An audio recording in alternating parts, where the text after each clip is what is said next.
हाँ, तो हम लोग देखो बात कर रहे थे अभी क्लास 12 फिजिक्स के जो अपने जितने भी इंपॉर्टेंट क्वेश्चन हैं उन सबको लेकर चलने की। इसी क्रम में आज अपन बात करेंगे जो हमारा चैप्टर नंबर 4 है उसकी। इससे पहले 3 चैप्टर्स की वीडियो आ चुकी है जिन पर आप लोगों को खूब प्यार देखो देखने को मिला है। उम्मीद करता हूँ इस वीडियो के ऊपर भी आप अपना उतना ही प्रेम और विश्वास है वो कायम रखेंगे। मित्रों, आपके लिए हर चैप्टर के मैं बहुत इंपॉर्टेंट जो क्वेश्चंस होते हैं उनकी पूरी की पूरी देखो पीडीएफ लेकर चलता हूँ। ये पीडीएफ आपको भी मैं अवेलेबल करवा रहा हूँ। कहाँ पर? आपको इस वीडियो के डिस्क्रिप्शन बॉक्स के अंदर नीचे टेलीग्राम चैनल का लिंक दिखाई देगा, जहाँ से आप इन क्वेश्चंस की पूरी पीडीएफ को डाउनलोड कर सकते हो। ठीक है, आज हमें देखो बात करनी है हमारे चैप्टर नंबर जो 4 है उसकी। जो हमारा चैप्टर 4 है विद्युत धारा के चुंबकीय प्रभाव, उसके अंदर क्या क्या इंपॉर्टेंट क्वेश्चंस बन सकते हैं उनकी चर्चा करते हैं। देखो, सबसे पहले तो आपको बता दूं अपना जो ये चैप्टर 4 है ये टोटल 4 नंबर का आपका चैप्टर आएगा।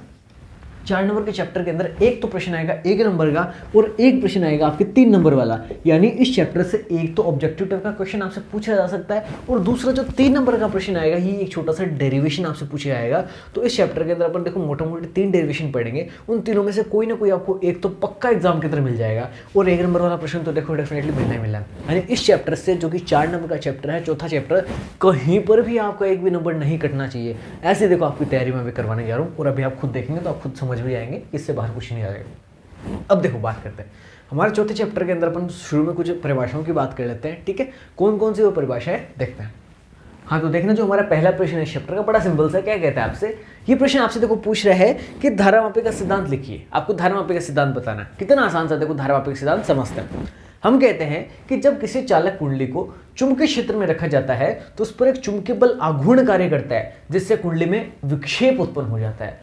उत्पन्न यह विक्षेप कुंडली में से प्रवाहित धारा के समानुपाती होता है। अर्थात अगर देखो विक्षेप को मैं थीटा से रिप्रेजेंट करूं तो थीटा किसके समानुपाती होगा? जो उस कुंडली के अंदर से हम लोग धारा प्रवाहित करें उसके क्या होगा? समानुपाती होगा। तो ये चीज अपन को ध्यान में रखनी है। बड़ा सिंपल सा धारामापी सिद्धांत किसे कहते हैं तो ये मैंने आपको बताया, बहुत ही आसान है, पूरा चैप्टर बहुत आसान है। देखो ये 4 नंबर ना, इनके ऊपर तो आपके निगाहें बिल्कुल चील की तरह यूं होनी चाहिए कि डगमगाए कहीं नहीं। ये 4 नंबर तो हर हाल में लेकर आने और आराम से खाली इस पेपर के माध्यम से आपके ये 4 नंबर तो पूरे आ जाएंगे। और पूरे फिजिक्स आपको करवा रहा हूँ। 56 में से 56 नंबर आप लोग लेके आ सकते हो अगर आप सीरियस होकर इन मेरे बताए हुए प्रश्नों को भी अगर आप ढंग से तैयार कर लेते हो तो। आगे चले, दूसरा प्रश्न मैंने आपसे पूछा, इसके अंदर मैंने आपसे कुछ परिभाषाएं पूछी है। जैसे मैंने एक परिभाषा पूछी है मानक एम्पेयर की, एक परिभाषा आपसे जो पूछी है वो है रेखा समाकल की, और तीसरी परिभाषा मैंने इसी के अंदर आपसे पूछी है वो है लॉरेंज बल की। एक एक करके तीनों का पोस्टमार्टम करते हैं। तो वो पहली परिभाषा है मानक एम्पेयर की। किससे कहेंगे हम लोग मानक एम्पेयर? सुनना समझना, उसके बाद अपन इस पर चर्चा करेंगे। मान लो कि एक तार है मेरे पास यहाँ पे, इसी के समांतर एक दूसरा तार भी। इनकी लंबाई कितनी हो सकती है? अनंत लंबाई के भी तार हो सकते हैं, लेकिन एक दूसरे के समांतर है और एक दूसरे से 1 मीटर दूरी के ऊपर रखे हुए हैं। कितनी दूरी पर है? एक दूसरे के साथ 1 मीटर दूरी पर रखे हुए हैं, समांतर है एकदम। अब सुनना, मैं कह रहा हूं कि इस तार में से मैं कुछ धारा प्रवाहित करूं। मान लो ही आई धारा प्रवाहित हो रही है और सेम यही धारा एक बार मान लेते हैं आई धारा इसी के अंदर से प्रवाहित हो रही है।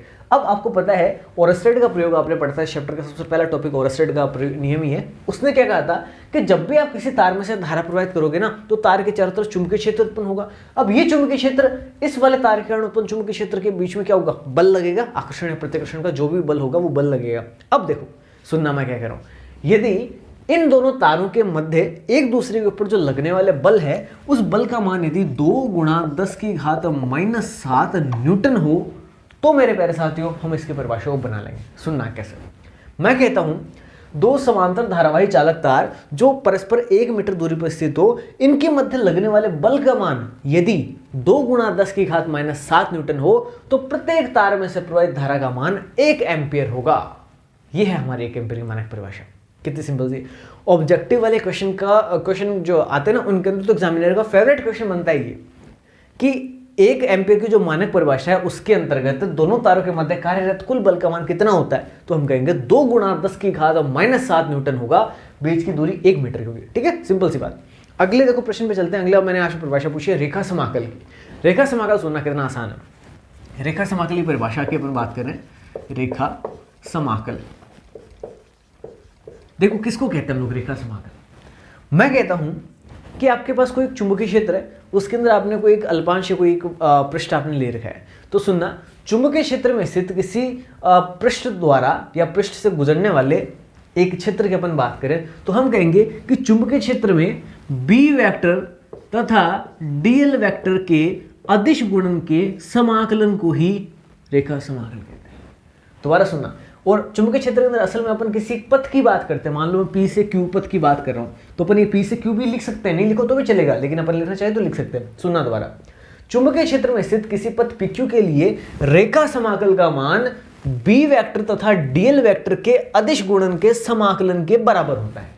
जो हमने यहां पे गणित में लिखा है ना, उसी को तो परिभाषा का रूप देना है, और कुछ भी अपन को अलग से पढ़ना ही नहीं है। कितनी आसान सी बातें हैं, ये सारी की सारी पूरी फिजिक्स ऐसे की ऐसी है, आराम से याद रहेगी।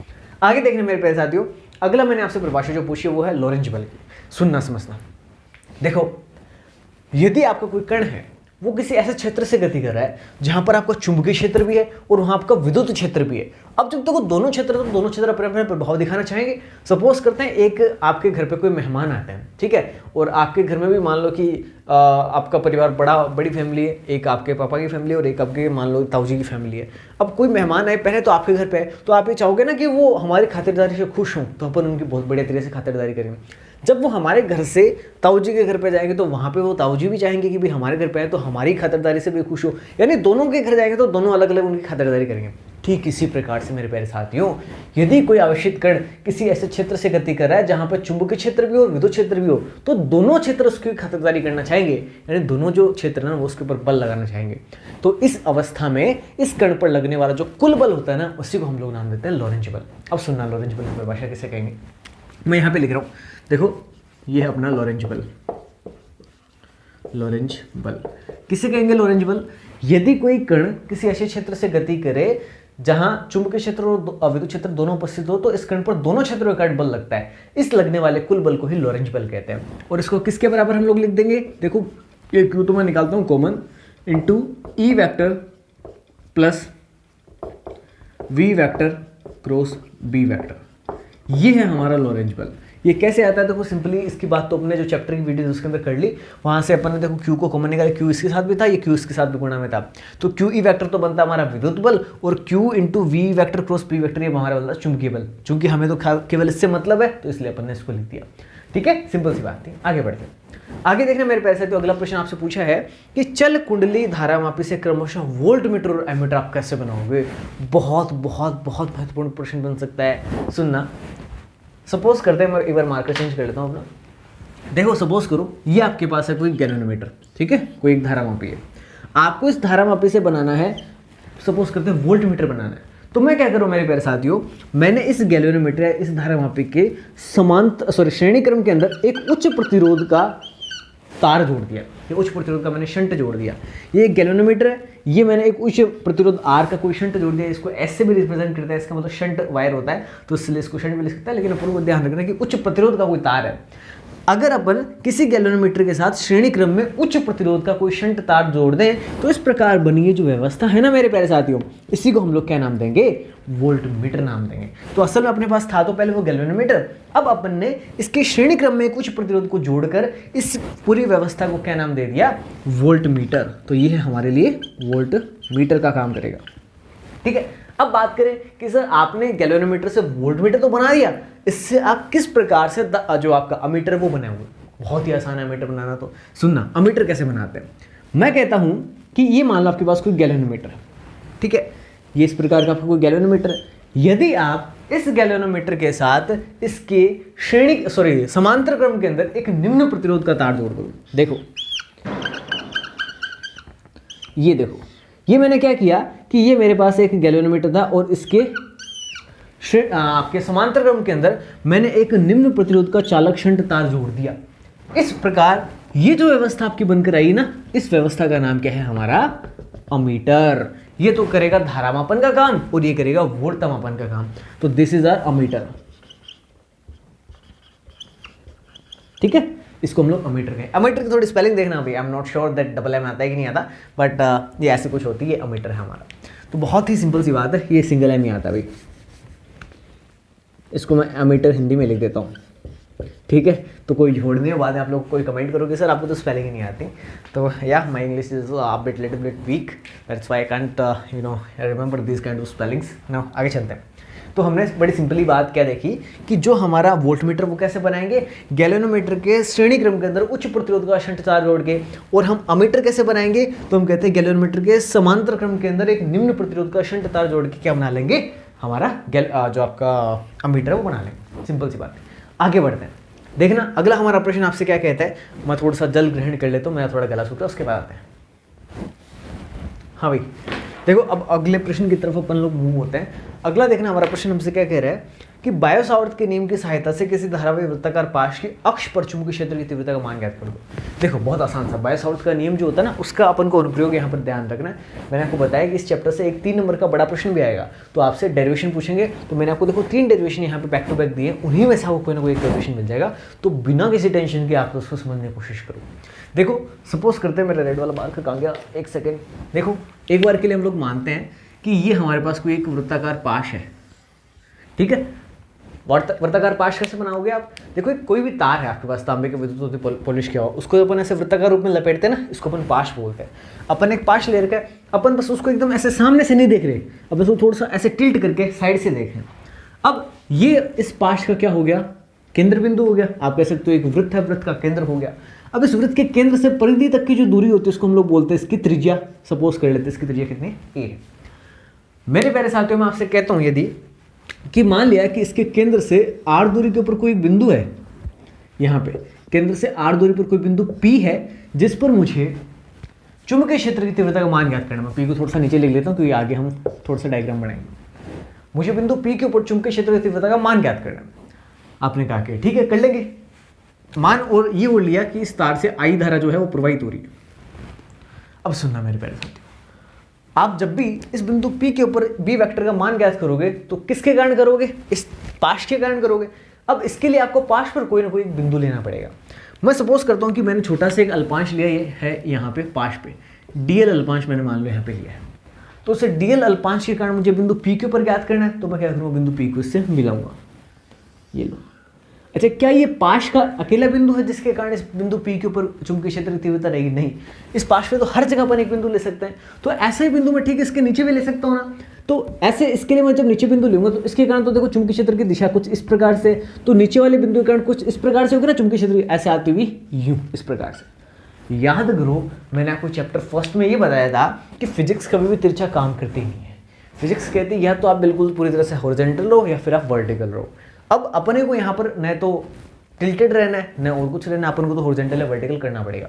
अब देखो ये दिशा नीचे की तरफ जा रही है, ये दिशा ऊपर की ओर जा रही है। अपन कोई भी एक दिशा लेके काम कर सकते हैं क्योंकि अपन को पता है दूसरी ओर तो सिमेट्री होनी है, सिमेट्री इट से अपन कह सकते हैं सीधा सीधा। अब देखो इसके कारण जो चुंबकीय क्षेत्र की दिशा है वो इस प्रकार से, तो ये है डीपी वेक्टर की दिशा, आप यूँ कह सकते हो। अब मुझे इसको घटकों में तोड़ना पड़ेगा। घटकों में तोड़ना देखो बहुत ही आसान है। ये तो 90 डिग्री एंगल बन ही रहा है। मान लें कि ये कोण जो अल्फा है तो ये वाला कोण कितना हो जाएगा, 90 माइनस अल्फा। अब मैं इसके कारण देखो एक क्षैतिज रेखा इस तरफ खींच रहा हूँ, तो यहाँ पे ये जो कोण है वो भी कितना होगा, अल्फा होगा। अब आप सभी को पता है जब अपन इसको घटकों में तोड़ेंगे तो उसके 2 घटक आएंगे। तो एक तो इधर वाला घटक हो गया और एक ऊपर की तरफ अपन घटक लेंगे क्योंकि इस तरफ जा रहा है ना, तो एक घटक इसका ऊपर की ओर ऊर्ध्वाधर घटक हो जाएगा। अब देखो इस घटक के साथ तो कोण है, तो यहाँ पे इसका तो नाम मैं क्या दे दूंगा, dB कोस अल्फा। जिसके साथ कोण होता है उसको ओपन कोस के साथ लिखते हैं, और ये ऊपर वाला जो है ये हो जाएगा dB साइन अल्फा। अब आपको पता है सिमेट्री से इसके नीचे में देखो साइन अल्फा का एक घटक होगा, तो उससे ऊपर वाला घटक और नीचे वाला घटक आपस में कट जाएंगे। केवल ये जो आपका घटक है ना, यही आपको परिणाम में बी वेक्टर प्रस्तुत करके देखे। ठीक है, ये हमने देखो छोटा सा चित्र के बारे में देखा। अब अपन देखो बायो-सावर्त का नियम जो है वो क्या होता है उसको अपन लगाते हैं। तो हम देखो सभी जानते हैं बायो-सावर्त का नियम हमें क्या कहते हैं, सिंपल सी बात है, dB बराबर म्यू नोट अपॉन 4 पाई आई dl। देखो यहाँ पे होता तो फॉर्मूला साइन थीटा है, लेकिन चूंकि इस बार अपन साइन थीटा की जगह क्या काम में ले रहे, कोस अल्फा काम में ले रहे हैं, तो ध्यान रखना इस फॉर्मूले के अंदर हम लोग यहाँ पे क्या लिखेंगे, कोस अल्फा लिखेंगे, बट्टा आर स्क्वायर होता है। अब सुनना, यहाँ पर आप आंख बंद करके ये आर स्क्वायर मत लिख देना। आर तो है यहाँ पे इस बिंदु से लेगी दूरी। हमारे फॉर्मूले के अंदर जो आर होती है ना दूरी, वो होती है जिस अल्पांश से अपन बात करें वहां से जिस बिंदु तक हमें बात करनी उनके बीच की दूरी। तो यहाँ पे देखना ये जो दूरी है वो हमने कितनी मान रखी है, यहाँ से लेके यहाँ तक मान ली दूरी कितनी है, x है। तो हमें क्या लिखना पड़ेगा इस फॉर्मूले के अंदर, एक्स स्क्वायर लिखना पड़ेगा। ये बात देखो आप जरूर से ध्यान रखना। तो यहाँ पे आएगा हमारा एक्स स्क्वायर। अब सुनना, ये जो आपके कोस अल्फा है, क्या इसका मान मैं यहाँ से निकाल सकता हूँ? तो आपको बिल्कुल, कैसे देखना, इसको मैं एक बार इक्वेशन नंबर 1 नाम देता हूँ और मैं आपके लिए यहाँ पे लिखता हूँ, रेड से लिख लेते हैं, रेड थोड़ा अच्छा चल रहा है, कोस अल्फा। देखो कोस अल्फा क्या होता है, आप सबको पता है आधार बटा कर्ण होता है। अब इस वाले त्रिभुज के अंदर अगर आप देखो तो ये तो कोण के सामने वाली भुजा होगी, ये तो होगी आपके लंब, ये समकोण के सामने इसलिए होगी कर्ण, ये वाले बच गए आधार, तो आधार बटा कर्ण तो आधार तो है a और कर्ण है x, यानी कोस अल्फा का मान क्या है a/x, ये अपन इसके अंदर मान रखते हैं। इसी प्रकार से अपन x का मान भी निकाल लेते हैं, जो कि अपन आगे चल के रख देंगे। x का मान देखो, मुझे बताओ, ये एक समकोण त्रिभुज है, पाइथागोरस प्रमेय से x² बराबर a² + r² होता है। अपन को खाली x का मान चाहिए, तो देखो x बराबर हम लोग लिख देंगे a² + r² की पावर 1/2। कितनी आसान सी बात है भैया, ये तो अपन को शॉर्ट में चलना पड़ेगा क्योंकि अपन रिवीजन क्लास देखो लेके चल रहे हैं। आपको अगर डिटेल से समझना है ना, तो इस चैप्टर की मैंने पूरी प्रॉपर वीडियो जो बना रखी है ना, जो अपने पूरी क्लासें करी थी, उसके अंदर आप जाके इसको बड़े आराम से देख सकते हो। ठीक है, आगे बढ़ना अभी तो अपन को। अब इस वाली इक्वेशन 1 के अंदर अपन देखो कोस अल्फा का मान रखते हैं, तो मैंने लिखा dB बराबर μ0/4π और I dl बट्टा, एक बार इसको x² ही पढ़ा रहने देना, अपन ने x का मान यहाँ पे नहीं रखा। अब सुनना, कोस अल्फा है, इसका मान देखो अपन रखते हैं, कोस अल्फा का मान ये रहा, गुणा a/x हो जाएगा। क्या मैं इसको यूँ लिख सकता हूँ, dB बराबर μ0/4π I dl a/x³। इसमें कहीं कोई समस्या नहीं है। नीचे देखो x था और ये x² था, आपस में गुणा को x³ बन चुका। अब सुनना मेरे प्यारे साथियों, यहां ये dB है, इस छोटे से अल्पांशकरण बिंदु P के ऊपर चुंबकीय क्षेत्र की तीव्रता का मान है। हमें तो पूरा B चाहिए, तो मैं क्या करूंगा, इस वाले पूरे पद का समाकलन कर दूंगा। तो समाकलन करूंगा तो मुझे पूरा B मिल जाएगा। तो देखो इस तरह समाकलन करूंगा तो मुझे B मिल गया बराबर। अब देखो ये नियतांक है, इसका भी समाकलन नहीं होगा, इसका भी नहीं होगा, इसका भी नहीं होगा, खाली जिसके साथ ऑपरेटर D होता है उसका होता है। तो खाली DL जो है वो समाकलन निशान के अंदर रहेगा, बाकी सबको अपन बाहर निकाल लेते हैं। देखना μ0/4π, ऊपर देखो I और A तो आ गया बाहर, बट्टा में कौन है, x³ है। इस x³ का मैं मान रख सकता हूँ क्या, अपन अब तो यहाँ पे तो रख ही सकते, कोई समस्या ही नहीं है। तो देखो मैं इसका मान रखता हूँ a² + r²। देखना यहाँ पे x की पावर कितनी थी, 3 थी, और x का जो मान था इसकी पावर कितनी, 1/2, तो इसको 3/2 अपन को लिखना पड़ेगा। ध्यान रखना, ये छोटी छोटी गलतियां अपन कर देते हैं एग्जाम के अंदर, इनसे आपको बचना है। फिर देखो dl बच रहा है तो अपन समाकलन कर रहे हैं, तो देखो dl का करेंगे अपन समाकलन। अब देखना समीकरण अवेयर करो ना, 2 इसको नाम दे रहा हूं। ये जो dl है ये किसका अल्पांश है, एक वृत्त की परिधि का अल्पांश है। अगर मैं इसका समाकलन करूंगा मेरे प्यारे साथियों, वृत्त की परिधि के टुकड़े का समाकलन करूंगा, तो समाकलन करने से मुझे पूरे वृत्त की परिधि प्राप्त होगी। और वृत्त की परिधि हम लोग देखो सभी जानते हैं कितनी होती है, 2πr, r होती है त्रिज्या। अपने यहाँ पे देखना इसकी त्रिज्या अपन ने कितनी मान रखी है, a मान रखी है, यानी इस समाकलन का मान अपन को क्या प्राप्त होगा, यहाँ मैं लिख दूंगा, यहाँ जो हमारी त्रिज्या है ना ये dl, ये किसके बराबर है, 2πa के बराबर है। अब ये मान देखो अपन समीकरण नंबर 2 के अंदर रखते हैं। तो जैसे मैं इसको समीकरण नंबर 2 में रखूंगा तो मुझे मिलेगा b बराबर μ0/4π और साथ में I a/a² प्लस आपके r² की पावर 3/2 और साथ में देखो गुणा में यहाँ पे आ जाएगा 2πa। अब देखना क्या चेंजेस अपन लोग कर सकते हैं अगले स्टेप में। आपको पता है नीचे 4π दिख रहा है, तो देखो पाई से तो पाई सीधा कट गया। अब ये 4 है, ऊपर 2 है, तो ये कट जाएगा, नीचे बचेगा यहाँ पे 2।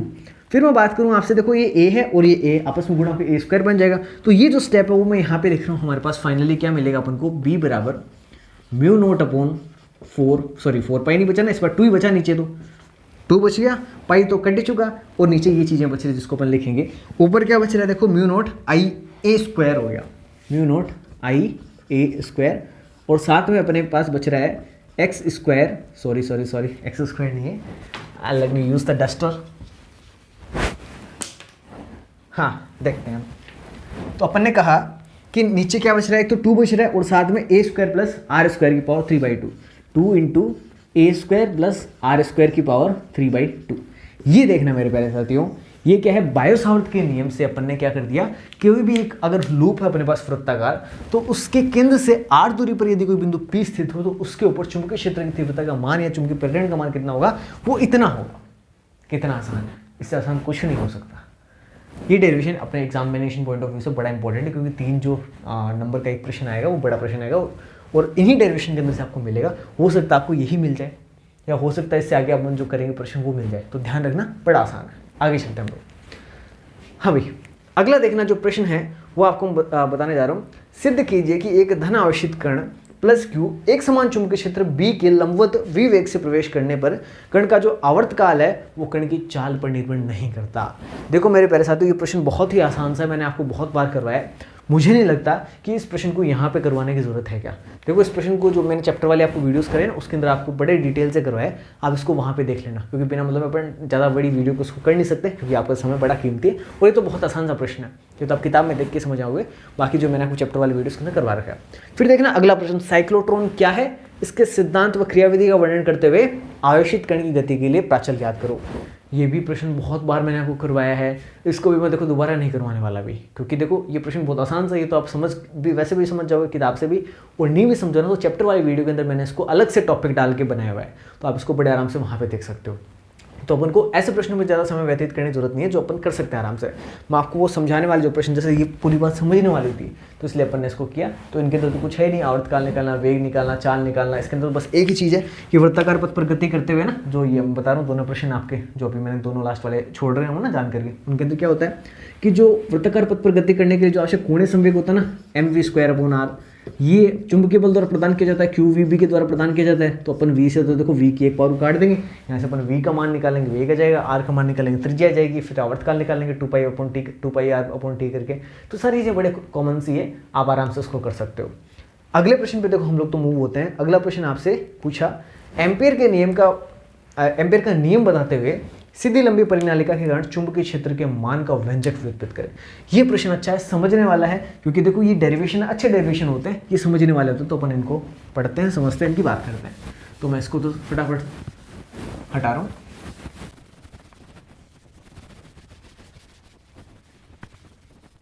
हाँ भी आयो, तो हमारा देखो प्रश्न ये कह रहा है एम्पियर का नियम बताते हुए फिर परिनालिका के कारण अपन को विभक्टर याद करना है।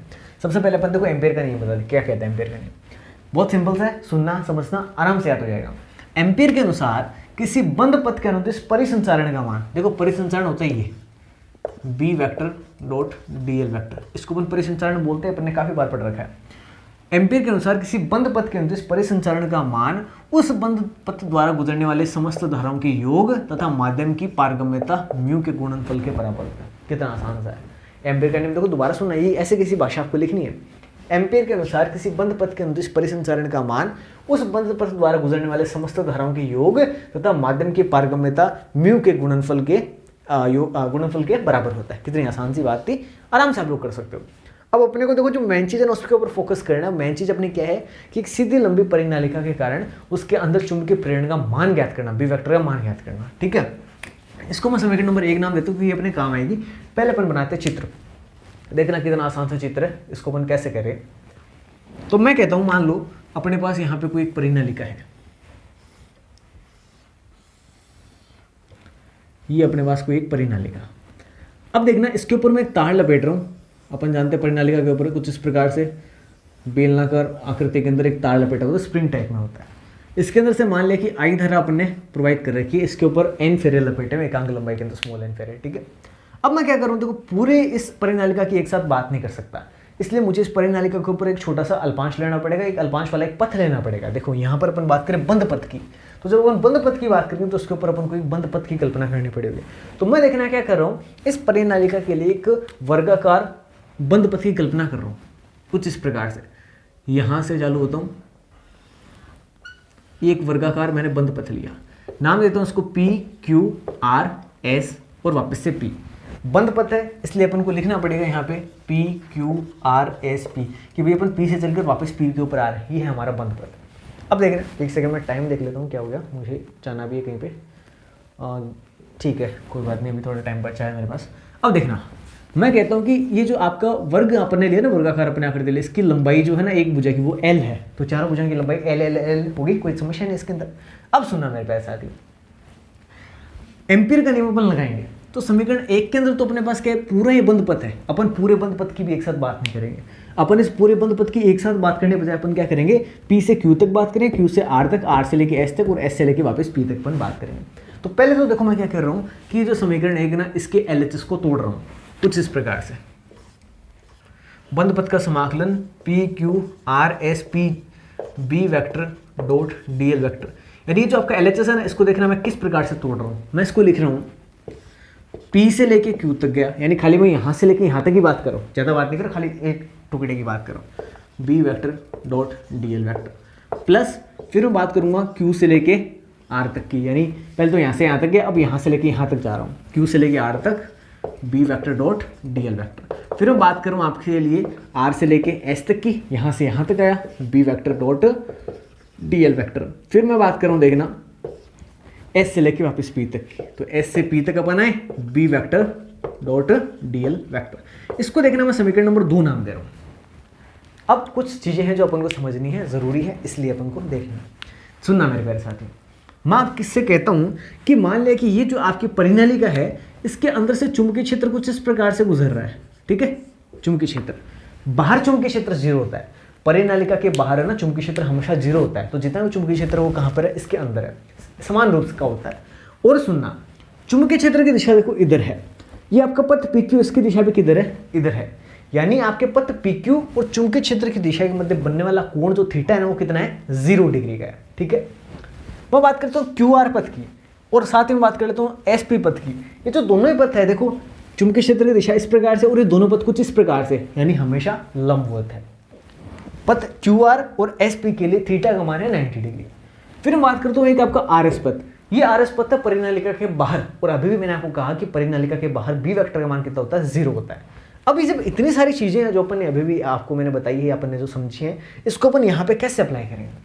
आप सभी जानते हो डॉट प्रोडक्ट है इनके बीच में, तो जब भी अपन डॉट प्रोडक्ट खोलते तो आता है कोस थीटा, है ना। तो यहाँ पे मैं BDL कोस थीटा लिखूंगा इसको। अब इसके लिए देखो, जब मैं लिखूंगा पथ P से लेके Q तक के लिए BDL कोस थीटा, तो वहां पे थीटा का मान है 0 डिग्री पथ PQ के लिए, तो कोस 0 की वैल्यू तो 1 होती है, यहाँ पे तो अपना काम ठीक है। लेकिन यहाँ पे कोस 90 की वैल्यू तो 0, तो जैसे मैं इसका मान यहाँ पे लिखूंगा 0, तो ये पूरा पद क्या हो गया, 0 विलुप्त हो गया। ऐसे इस वाले पद के लिए, S से लेके P वाले पथ के लिए भी अपने कहा कि थीटा का मान 90 डिग्री है और कोस 90 का मान होता है 0, तो जैसे इसको 0 से गुणा करूँगा पूरा पथ 0, यानी ये दो पथ तो कट गए। अब बीच वाले की बात करें, बीच वाला पथ देखना R से लेके S तक, ये R से लेके S तक, ये परिनालिका के बाहर है, और परिनालिका के बाहर B का मान कितना होता है, 0 होता है। तो इसके कारण ये पूरा पद भी क्या हो गया, 0, यानी ये भी 0, ये भी 0, ये भी 0, तीनों पद क्या हो गए, 0। केवल एक ही पद बचा, वह है कौन सा, ये वाला। और इसके लिए थीटा का मान कितना अभी अपन ने देखा, इसी दिशा में B वेक्टर, इसी दिशा में ये पथ है, तो 0 डिग्री। कोस 0 पे लेते 1, यानी जब मैं इसके अंदर कोस थीटा का मान रखूंगा तो मुझे क्या मिलेगा, 1 मिलेगा, और इस 1 को इससे गुणा करूंगा तो PDL बचेगा और कुछ भी नहीं बचेगा। तो देखो इसको मैं इस प्रकार से लिख रहा हूँ, बंद पृष्ठ का समाकलन PQRSP B vector dot DL vector, ये केवल किसके बराबर बचा, P से लेके Q तक BDL कोस थीटा का बचा, और कोस थीटा का मान मैंने लिख दिया 1 आएगा। अब सुनना मेरे प्यारे साथियों, B का तो समाकलन होगा नहीं, तो B तो आ गया बाहर, अंदर कौन बचेगा, B तो देखो बाहर ले लिया, अंदर बचेगा P से लेके Q तक DL। अब इसका मतलब क्या है, अपन जैसे DL जो अपने छोटा सा टुकड़ा ले रखा है, इसका समाकलन करेंगे P से लेके Q तक, तो P से लेके Q तक की लंबाई अपने पास आ जाएगी। शाबाश, P से लेके Q तक की मुझे लंबाई बतानी है, मुझे पता है ये एक वर्ग है, और वर्ग की एक भुजा भी अगर मुझे दे दी जाए तो इसकी चारों भुजाएं तो समान होती है। तो ये वाली भुजा अगर L है तो ये वाली भुजा भी तो क्या होगी, L होगी ना। तो समाकलन का मान कितना आ गया, L आ गया, यानी इसको मैं लिखूंगा BL। समीकरण नंबर मैंने इसको नाम दिए 3। कहीं कोई समस्या नहीं। अब आगे चलते हैं, देखो समीकरण 1 अपनी है, इसके अंदर अपन इसका मान यहाँ से रख देंगे, कोई दिक्कत नहीं, लेकिन थोड़ा सा अपन RHS को और सोल्व कर लेते हैं। RHS में देखो अपन ने लिखा सिग्मा I, यानी धाराओं का योग। अब ये धाराओं का योग कितना होगा, इसकी चर्चा और करते हैं। प्यारे साथियों, मैं कहता हूं आपसे कि जो धाराओं का योग है ये कैसे ज्ञात करेंगे।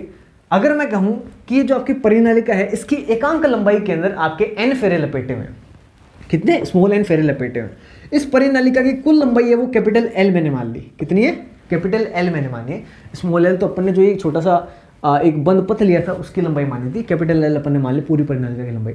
तो अगर स्मॉल n लंबाई के अंदर आपके एकांक लंबाई के अंदर स्मॉल n फेरे हैं, तो आपकी पूरी लंबाई कितनी है, कैपिटल L है। और इससे प्रवाहित होने वाली जो धारा है वो कितनी है, चलो एक बार अपन स्मॉल l की बात कर लेंगे, इतनी दूरी बात कर लेंगे, लास्ट में अपन कैपिटल L लिख देंगे, कोई दिक्कत नहीं। पूरी के लिए बात करें तो कैपिटल L लिख देंगे। एक बार अपन इतने हिस्से की बात करें ना, क्योंकि देखो इस वाले सवाल के अंदर भी अपन ने खाली L की बात करी, तो एक बार अपन स्मॉल l की बात कर लेते हैं, ठीक है, बाद में अपन कैपिटल L लास्ट में लिख देंगे इसको।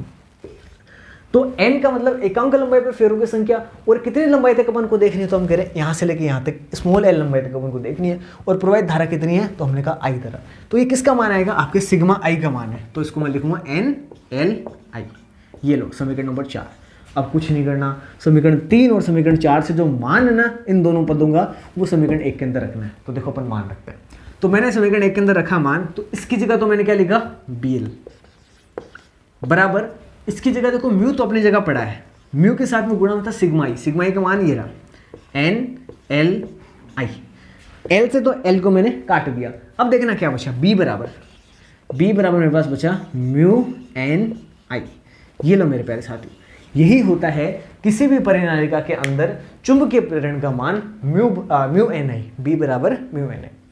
अगर मान लो इस परिनालिका के बीच में बिल्कुल से हवा या निर्वात है केवल, तो अपन इस म्यू, जो आपका म्यू है ना, इसको अपन कुछ इस प्रकार से भी लिख सकते हैं, B बराबर म्यू नोट NI। ये लो, ये हवा या निर्वात अगर इस परिनालिका के बीच में हो तब ये वाला मान होता है। बहुत ही सिंपल सी बात, कहीं कोई समस्या नहीं आ सकती। मैं कह रहा हूँ फिजिक्स तो अपनी पूरी बड़ी आसान है। अब देखना, इसी पेपर में मैंने इसी प्रश्न के अथवा में आपसे टोरॉइड का प्रश्न मोड़ दिया। ये तो देखो परिनालिका है, इसके दोनों हिस्से दोनों जो सिरे हैं वो खुले रहते हैं। अगर मान लो मेरे प्यारे साथियों, मैं इस परिनालिका की जो दोनों सिरे ना, इनको ऐसे वृत्ताकार रूप में ले जाके जोड़ दूं आपस में, पूरा एक बंद लूप बना दूं, तो इस जो संरचना हो हम लोग कहेंगे टोरॉइड। वो टोरॉइड के कारण क्या होता है, वो भी कुछ इसी प्रकार का आपको मान प्राप्त होगा। ये आपको करना देखो खुद से, बहुत ही आसान है ये तो। टोरॉइड वाला तो बस 3-4 स्टेप का है। इसमें देखो ये वाली स्टेप अपन को नहीं करनी पड़ेगी, उसमें जो धारणा वो अपन को आई माननी है, तो यहाँ पे म्यू आई हो जाएगा खाली। बाकी बहुत ही आसान है, वो आप आराम से कर लोगे। और नहीं हो ना तो मेरे जो चैप्टर वाली वीडियो उसके अंदर आपको करके दे रखा है। कहीं कोई दिक्कत नहीं, मतलब कहीं नहीं अटक सकते आप तो बस एक दृढ़ संकल्प रखो कि मुझे बहुत अच्छे नंबर लेके आने, बचे हुए जो 10 दिन है इनके अंदर बहुत शानदार तैयारी करनी है, और निश्चित रूप से आप कहीं नहीं अटकोगे। ठीक है, उम्मीद करूँ कि ये जो सारी वीडियोस मैं आपके लिए बना रहा हूँ आपके लिए बेनिफिशियल होगी, और निरंतर आप अपना जो समर्थन है वो भी मेरे साथ रखते चलेंगे। धन्यवाद, जय हिंद, वंदे मातरम।